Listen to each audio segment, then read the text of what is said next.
Mo sa lahat ng aspeto, maging pisikal, emosyonal, at mental. Go!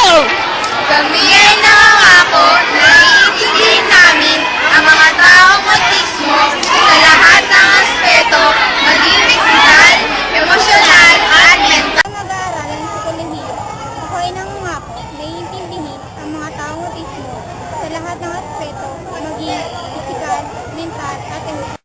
Bilang mag-aaral ng psikolohiya, ako ay nangangako na iintindihin ko sila sa lahat ng aspeto, maging pisikal, mental, at emosyonal. Ng psikolohiya, ako ay nangangako na iintindihin ko ang mga taong autismo sa lahat ng aspeto, maging pisikal, mental, at emosyonal. Bilang mag-aaral ng psikolohiya, ipinapangako ko na palalawakin ko ang aking pananaw sa mga taong autismo. Mag-aaral ng psikolohiya, ako ay nangangako na iintindihin ko ang mga taong autismo sa lahat ng aspeto, maging pisikal, mental, at emosyonal.